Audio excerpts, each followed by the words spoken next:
राजस्थान के जैसलमेर में भगवान श्री कृष्ण के एक दयालु भक्त थे जिनका नाम था रमेश चंद्र। उनकी दवाइयों की दुकान थी। उन्होंने दुकान में भगवान श्री कृष्ण की एक छोटी सी तस्वीर एक कोने में लगी थी। वे जब दुकान खोलते साफ सफाई के उपरांत हाथ धोकर नित्य भगवान की तस्वीर को साफ करते और बड़ी श्रद्धा से धूप इत्यादि दिखाते। उनका एक पुत्र भी था राकेश, जो अपनी पढ़ाई पूरी करके उनके ही साथ दुकान पर बैठा करता था। वह भी अपने पिता को ये सब करते हुए देखा करता और चूंकि वह नए जमाने का पढ़ा लिखा नवयुवक था, लिहाजा अपने पिता को समझाता कि भगवान वगैरह कुछ नहीं होते, सब मन का वहम है। शास्त्र कहते हैं कि सूर्य अपने रथ पर ब्रह्मांड का चक्कर लगाता है, जबकि विज्ञान ने सिद्ध कर दिया कि पृथ्वी सूर्य का चक्कर लगाती है। इस तरह से रोज विज्ञान के नए नए उदाहरण देता, यह बताने के लिए कि ईश्वर नहीं है। पिता उसको स्नेह भरी दृष्टि से देखते और मुस्कुराकर रह जाते। वे इस विषय पर तर्क वितर्क नहीं करना चाहते थे। समय बीतता गया, पिता बूढ़े हो गए थे।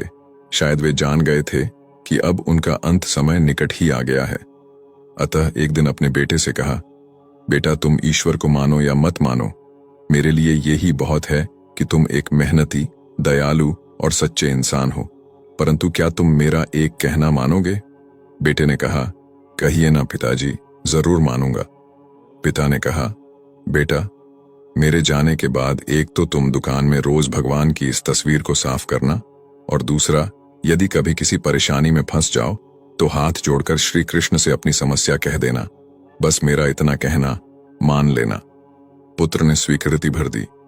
कुछ ही दिनों के बाद पिता का देहांत हो गया। समय गुजरता रहा। एक दिन बहुत तेज बारिश पड़ रही थी। राकेश दुकान में दिन भर बैठा रहा और ग्राहकी भी कम हुई। ऊपर से बिजली भी बहुत परेशान कर रही थी। जाती तो घंटों अंधेरा पसर जाता।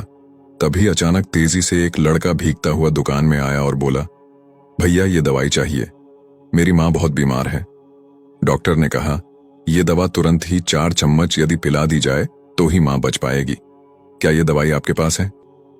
राकेश ने पर्चा देखकर तुरंत कहा, हाँ, ये है। लड़का बहुत खुश हुआ और कुछ ही सेकंड में पैसे देकर दवा लेकर चला गया। परंतु ये क्या? लड़के के जाने के थोड़ी ही देर बाद राकेश ने जैसे ही काउंटर पर निगाह मारी तो पसीने के मारे बुरा हाल था, क्योंकि अभी थोड़ी देर पहले ही एक ग्राहक चूहे मारने की दवाई की शीशी वापस करके गया था। लाइट न होने की वजह से राकेश ने शीशी काउंटर पर ही रखी रहने दी कि लाइट आने पर वापस सही जगह पर रख देगा। पर जो लड़का दवाई लेने आया था वह अपनी शीशी की जगह चूहे मारने की दवाई ले गया और लड़का पढ़ा लिखा भी नहीं लग रहा था। हे भगवान! अनायास ही राकेश के मुंह से निकला, ये तो अनर्थ हो गया।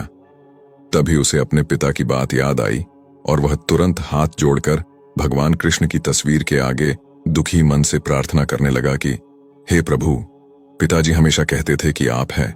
यदि आप सचमुच हैं तो आज ये अनहोनी होने से बचा लो।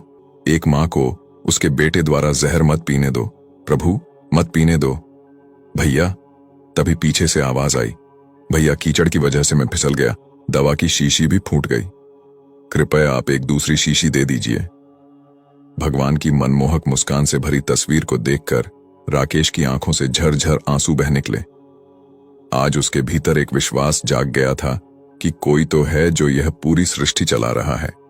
प्रेम और भक्ति से भरे हृदय से की गई प्रार्थना कभी अनसुनी नहीं जाती। यही है करुण पुकार जिसको ईश्वर कभी अनदेखा नहीं करते।